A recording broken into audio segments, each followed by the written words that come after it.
"Please follow me, sir," said the 8-year-old girl as she walked into the Hells Angels clubhouse with a crumpled $5 bill clutched in her small hand. The entire room went dead silent. A dozen bikers sat frozen mid-conversation, whiskey glasses halfway to their lips, cards suspended over the poker table. This wasn't a place for children. The Hells Angels were legendary in the city, ex-military, ex-cons, men with violent pasts who wore their leather cuts like armor.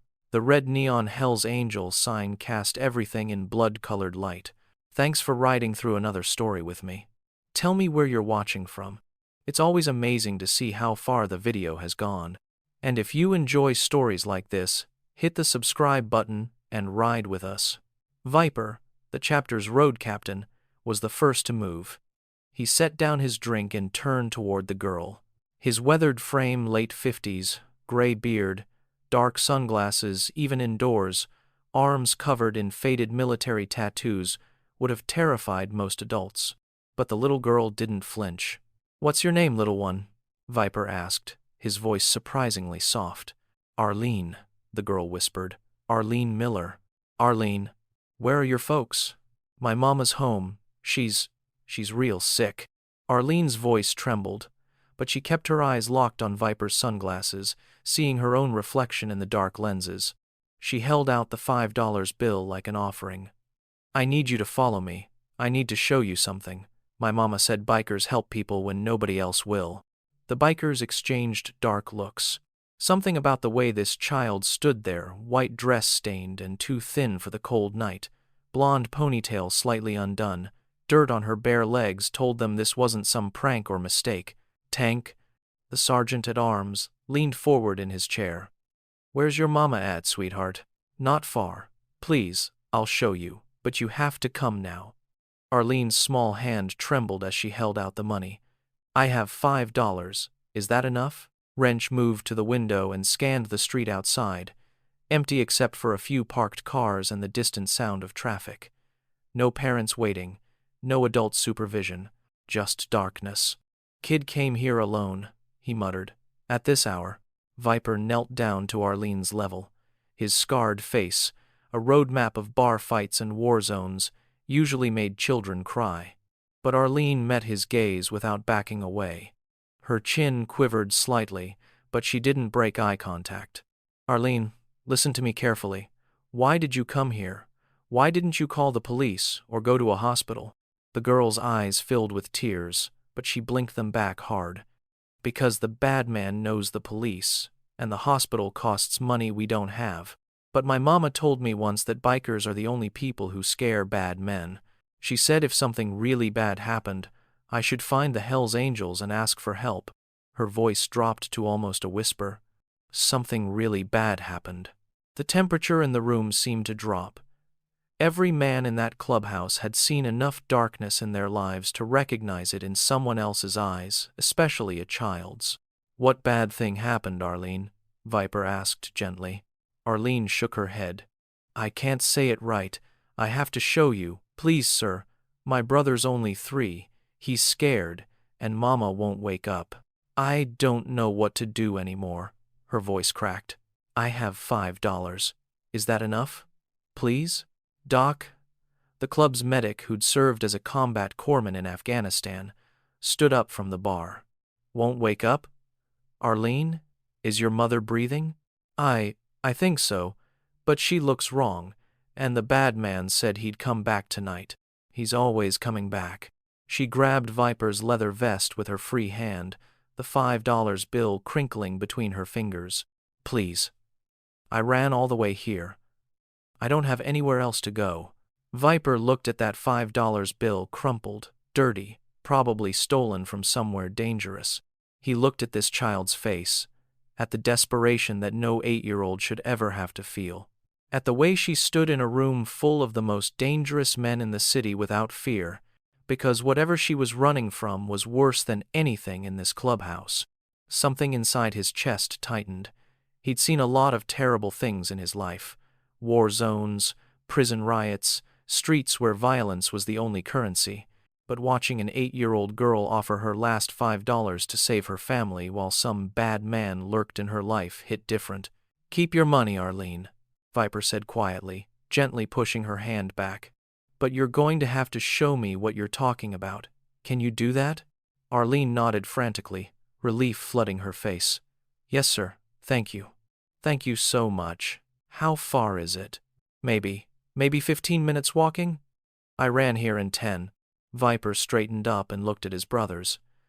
Every single one of them had the same expression, that mixture of concern and cold purpose that came from men who'd spent lifetimes learning to read danger. A child running alone through the night. A mother who won't wake up. A bad man who keeps coming back. They all knew what that probably meant. Could be a setup, Wrench said quietly, not unkindly. Rival club, someone looking to ambush. With a kid? Tank shook his head. That's low even for them. Viper studied Arlene's face. The dirt under her fingernails, the way her dress hung on her thin frame, the old bruise on her upper arm, yellow-green and fading but unmistakable. This wasn't a setup. This was something worse. I'm going, Viper said. He looked at Tank and Doc. You two follow at a distance. Stay on comms. Something feels wrong. You come in heavy. Viper. Tank started. I'm going, Viper repeated, his tone leaving no room for argument. He looked down at Arlene. Okay, little one. Show me where your mama is. Arlene's face lit up with desperate hope. She grabbed his hand, his massive, scarred hand, with her tiny one. This way. Hurry, please. As Viper let himself be led toward the door by this small child in a dirty white dress, Wrench called out, Viper, be careful, brother. Viper nodded once, then stepped out into the night with Arlene Miller. Behind them, the clubhouse exploded into quiet, efficient motion. Tank and Doc grabbing their jackets, others checking phones, weapons, getting ready to move if the call came. Because, whatever was waiting at the end of this walk, they all knew one thing for certain. This little girl had just walked into hell itself to ask the devils for help, and hell was about to answer. The night air hit Viper's face like a cold slap as he stepped out of the clubhouse, Arlene's small hand pulling him forward with surprising urgency. Behind him, he heard the soft rumble of Tank and Doc's bikes starting up, distant enough to not spook the kid, close enough to reach him in 30 seconds if things went sideways. Arlene moved fast for someone so small, her bare legs flashing pale in the darkness as she led him past the parking lot and down the street. She didn't head toward the commercial district or the residential neighborhoods where streetlights still worked. Instead, she turned into an alley Viper knew led to the industrial wasteland, the part of the city even cops avoided after dark. Arlene, slow down, Viper said, his hand resting instinctively near his belt. Tell me about your mama. What's wrong with her? She's sick, Arlene whispered, not slowing down. The bad man brought something, made her use it. She wouldn't wake up when I tried. Viper's jaw tightened. Made her use it. Jesus Christ. They passed a burned-out car, graffiti-covered walls, a group of corner dealers who went silent when they saw Viper's patches. The dealers melted back into shadows, smart enough to recognize a Hell's Angel, smarter still not to ask questions. How far? Viper asked. Not far now, past the old factory. Arlene's voice was steady, but her hand trembled in his. This wasn't her first time making this walk. That realization made something cold settle in Viper's stomach. The streetlights ended completely. They walked through pools of darkness, guided only by distant warehouse security lights. Viper's phone buzzed Tank's text. Eyes on you. 3 blocks back. The bad man, Viper said carefully. Does he live with you? No. But he comes a lot. Says we owe him for the room, says Mama has to work. Arlene's voice dropped. Tonight Mama told me to run if he came back. She said, run to the angels. So I ran. They turned a corner, and Viper saw it, a condemned apartment building, windows boarded, a chain-link fence with a gap torn open. Arlene headed straight for that gap like she'd done it 1,000 times. He's in there now, she whispered, stopping at the fence. I saw his car when I ran past. He doesn't know I left. Viper pulled out his phone and texted Tank. Get here. Now. Bring everyone. Arlene looked up at him, her small face illuminated by his phone's glow. Are you scared? Viper looked at this 8-year-old girl who'd navigated these streets alone, who'd walked into a biker clubhouse without flinching, who was now asking him if he was scared. No, little one, he said quietly. I'm not scared. But someone in there should be. Arlene squeezed through the gap in the fence with practiced ease, her small body disappearing into the darkness beyond.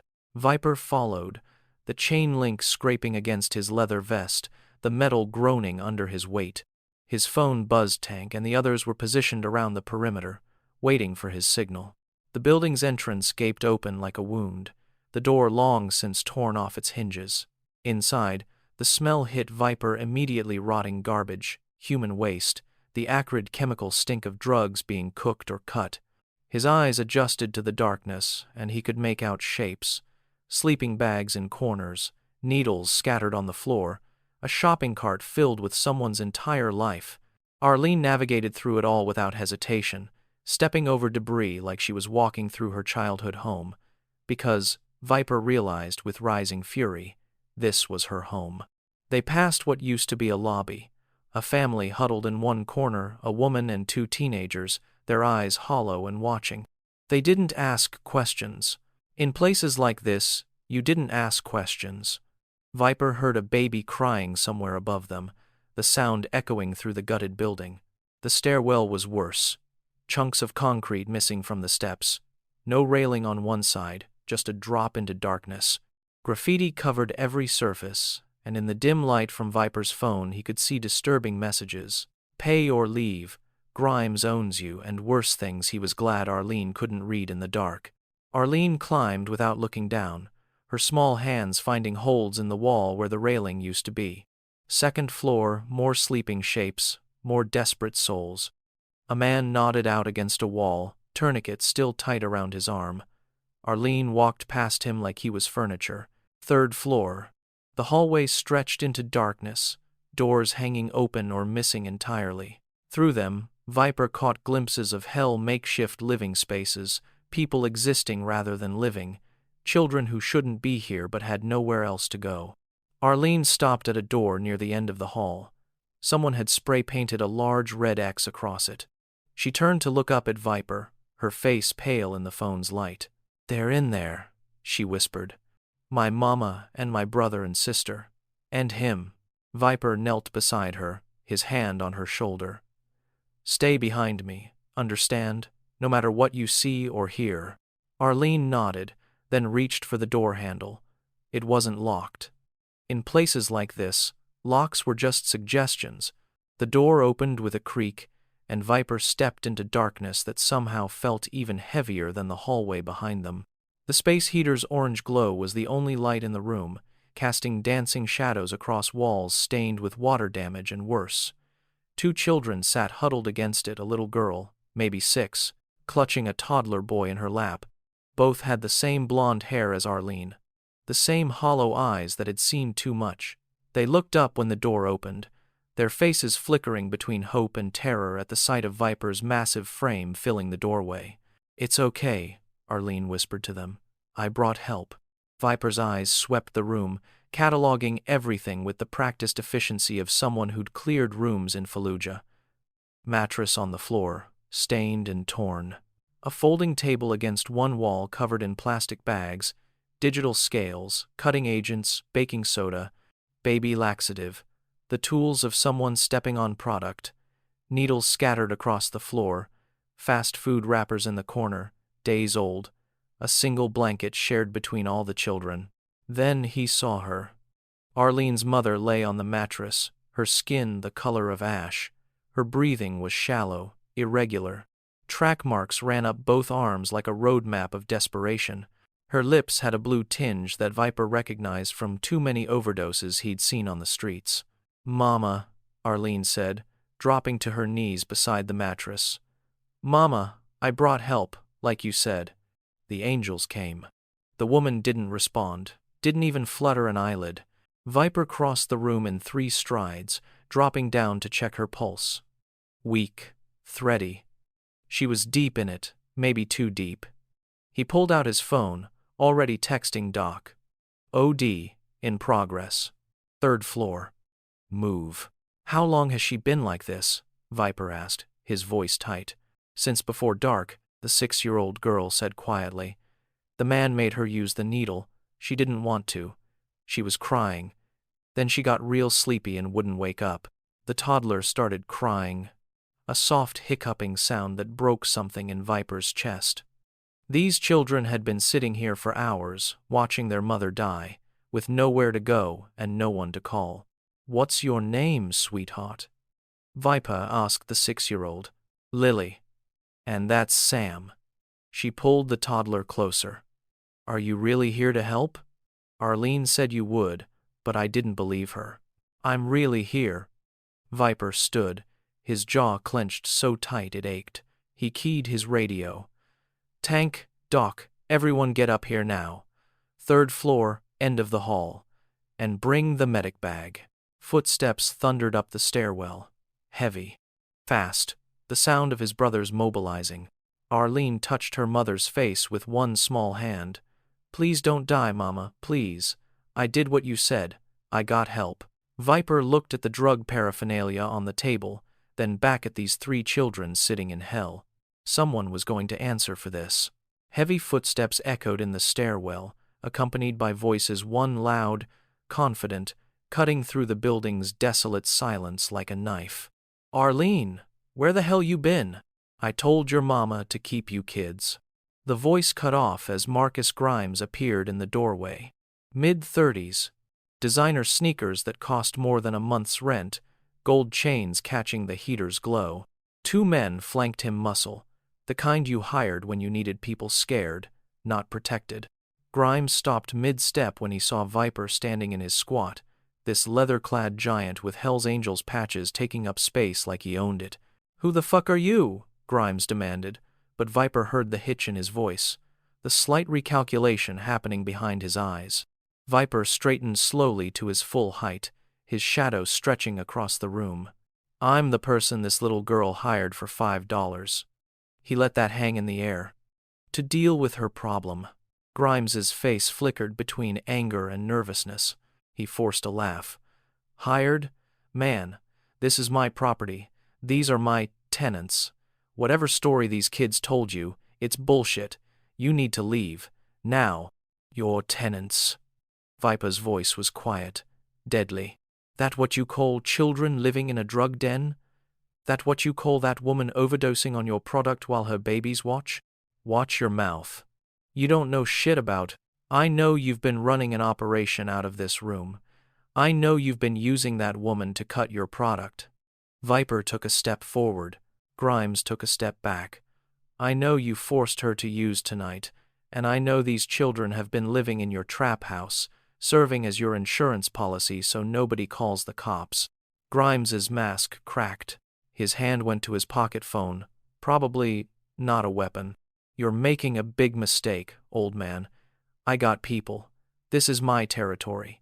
You Hell's Angels think you run shit, but you don't run my building. Your building. Viper's laugh was cold. You're a landlord now? That what we're calling predators who exploit desperate women? Fuck you. I'm calling my crew. Footsteps thundered up the stairs. Tank appeared first, filling the doorway like a wall of muscle and leather. Then Doc, medic bag in hand. Then Wrench, Razor, and 4 others. The 2 men flanking Grimes looked at each other, then at the bikers, then took a slow step backward. Grimes's phone was in his hand now, but he wasn't dialing. The power dynamic had shifted so completely that even he could feel it, like gravity reversing, like the floor dropping out beneath him. Your crew? Tank said, cracking his knuckles. Go ahead. Call them. We'll wait. Grimes looked at the 7 Hell's Angels crowding the doorway, then at Viper, then at the children watching everything with wide, frightened eyes. You have no idea who you're fucking with, Grimes said, but his voice shook. Viper smiled. It wasn't a nice smile. Actually, I do. The question is, do you? He said if Mama didn't do what he wanted, he'd take us away. Arlene's voice was small but clear, cutting through the tension like a bell. Every head turned toward her. He said nobody cares about people like us, that we're lucky he lets us stay here. She pushed up her sleeve.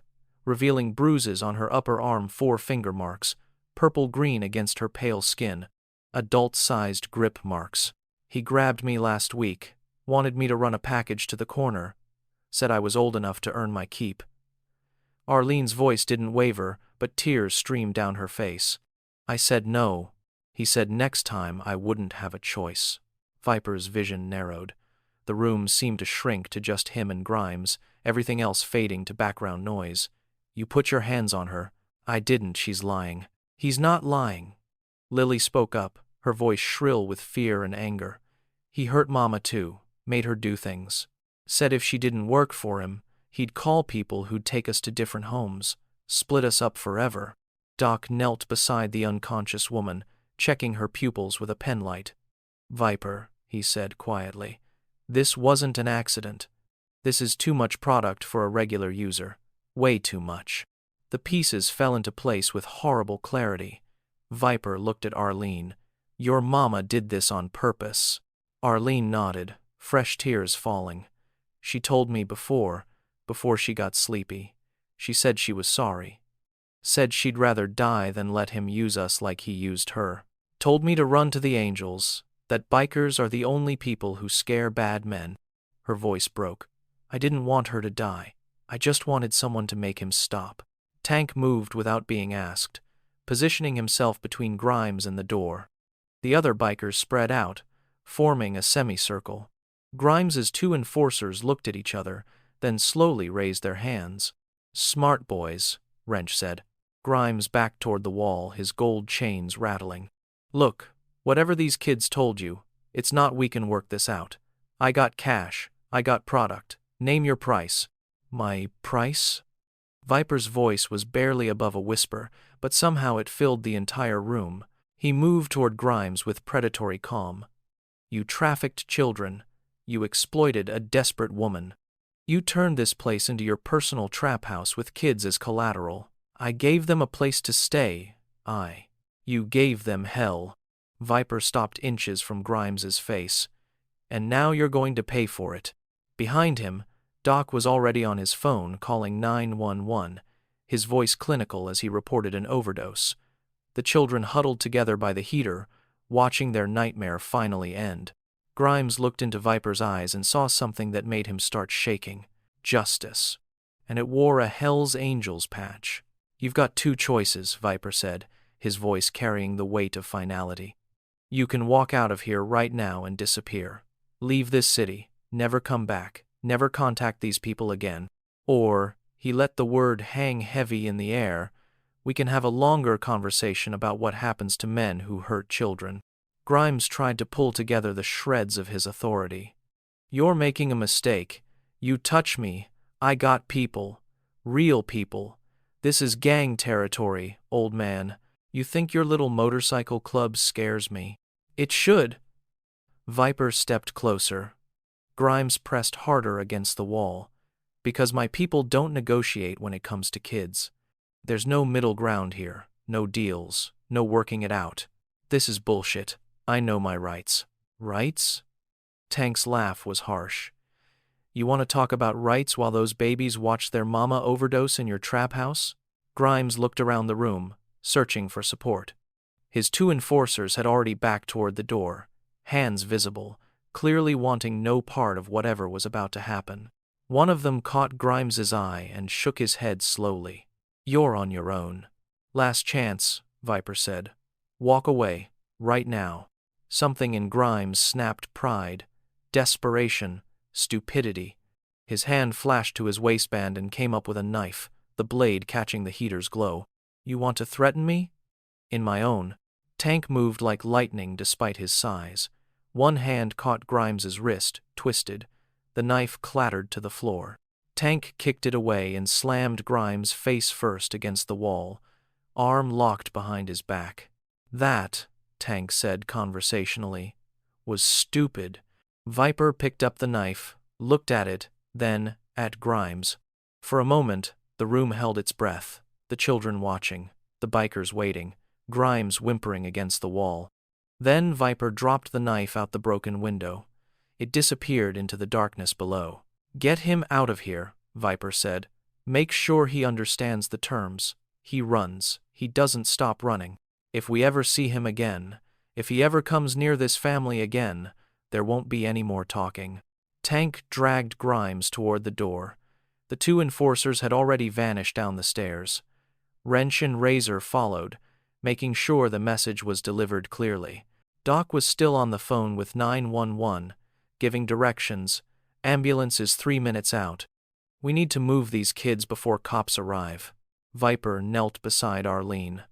"Listen to me carefully. The ambulance is coming for your mama. They're going to help her. But we need to get you and your brother and sister somewhere safe first. Do you trust me?" Arlene looked at her unconscious mother, then at Viper.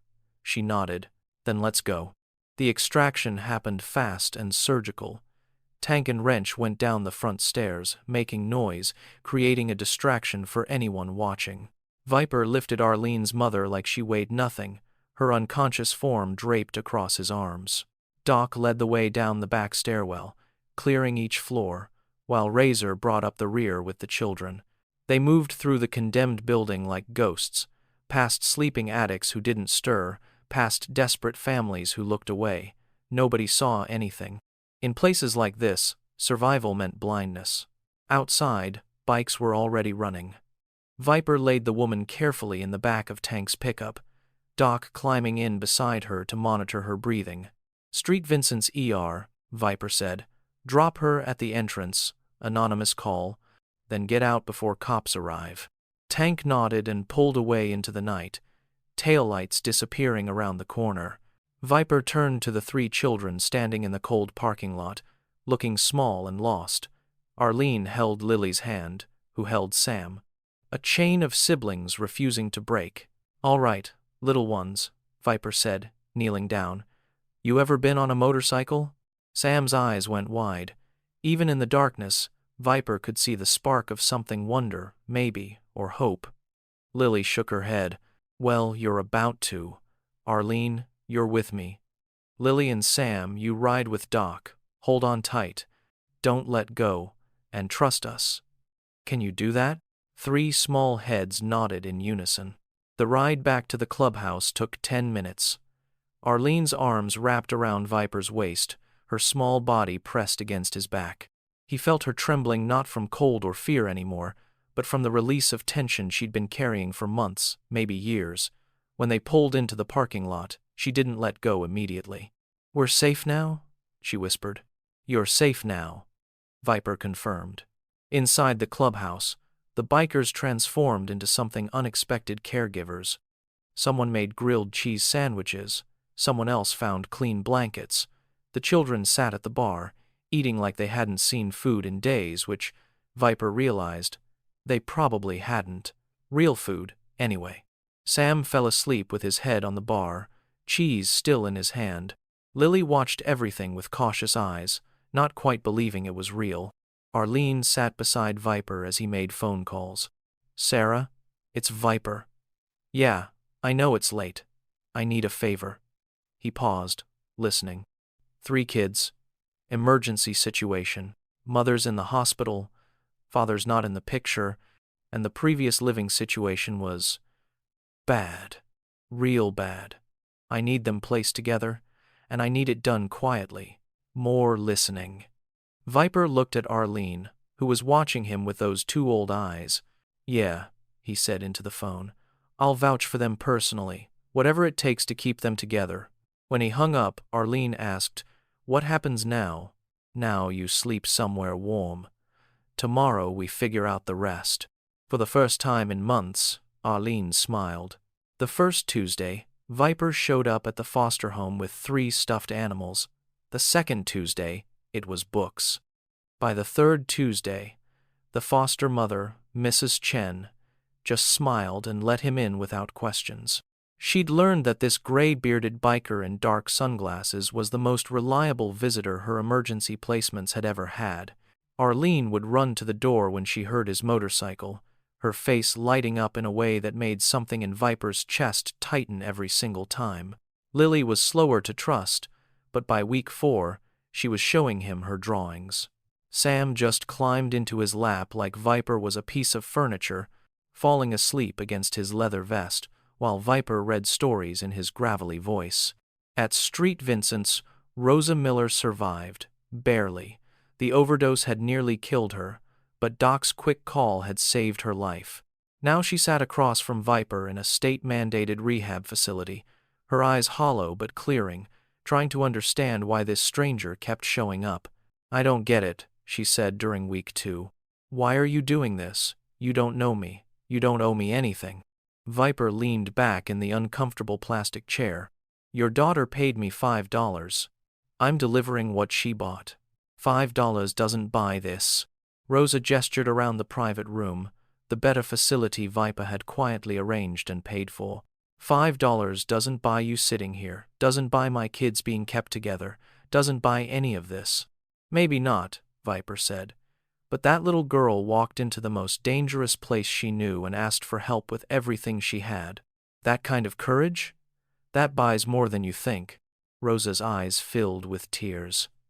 "I tried to die. I thought if I was gone, Grimes couldn't use me anymore, couldn't use them through me. I thought they'd be better off. They're better off with you, getting better, being their mother." Viper's voice was firm. "That's what we're working toward." Months passed. Rosa's skin regained color. Her eyes lost that haunted look. She attended every therapy session, every class, determined to deserve the second chance these strange guardian angels had given her. At the clubhouse, the brothers noticed the change in Viper. He smiled more, left earlier for appointments, kept photos of 3 kids on his phone.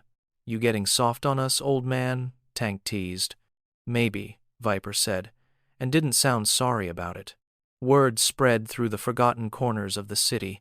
The Hells Angels had gone to war for some kids. Had taken down Marcus Grimes, who hadn't been seen since that night. His operation dissolved, his crew scattered. Some said he'd fled to another state. Others whispered darker possibilities. Nobody asked too many questions. Other families started appearing at the clubhouse, quietly, desperately, always with the same story, nowhere else to turn. And the Hells Angels, these feared outlaws, kept answering the call. 6 months to the day after Arlene walked into the clubhouse, she walked in again, but this time, she wore clean jeans and a warm jacket. Her hair was brushed and pulled back neatly. She looked like what she was, a kid who finally got to be a kid. Rosa followed behind her, nervous but steady. The apartment the club had helped them find was small, 2 bedrooms in a quiet neighborhood, but it was theirs. Clean, safe, a place where locks worked and landlords didn't demand payment in flesh and desperation. Viper looked up from his cards, and his weathered face broke into something that looked almost like a smile. "Well, look who it is." Arlene walked straight to him, and from her pocket, she pulled out a crumpled $5 bill. The same one. He'd kept it all this time, given it back to her the day she moved into foster care. "You earned this," Arlene said, holding it out.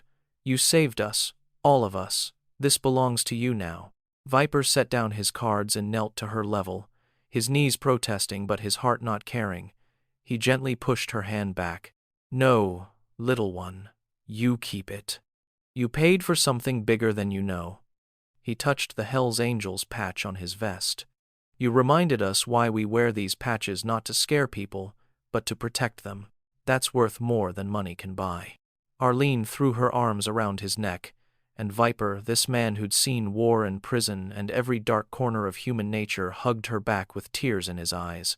Rosa stepped forward. "I don't know how to thank you. For everything. For my life, for my kids, for—" "You thank us by living," Viper said, standing. "By being their mother, by showing them that the world's got darkness, but it's got light too." Years blurred past like highway miles. Arlene grew, excelled in school, chose social work as her calling, determined to help families like hers once was. And when graduation day came, she looked out into the auditorium filled with proud parents and saw him in the 3rd row. Viper sat there in his leather vest, his Hells Angels patch visible to everyone. People stared, whispered. But when Arlene's name was called and she crossed that stage, Viper stood and cheered louder than anyone, tears streaming down his face without shame. After the ceremony, she found him in the parking lot. "You came. Wouldn't miss it." He pulled her into a hug. "Proud of you, kid. Always have been." Back at the clubhouse, above the bar where it caught the light just right, hung a framed $5 bill, faded, worn, priceless. The plaque beneath it read, "The price of courage, the cost of redemption." Arlene Miller. Every new member learned the story during initiation. About the little girl who walked into darkness asking for light. About the outlaw who chose to be a protector. About how sometimes the most dangerous men carry the softest hearts, and how a child's faith can save more than just a family, it can save souls.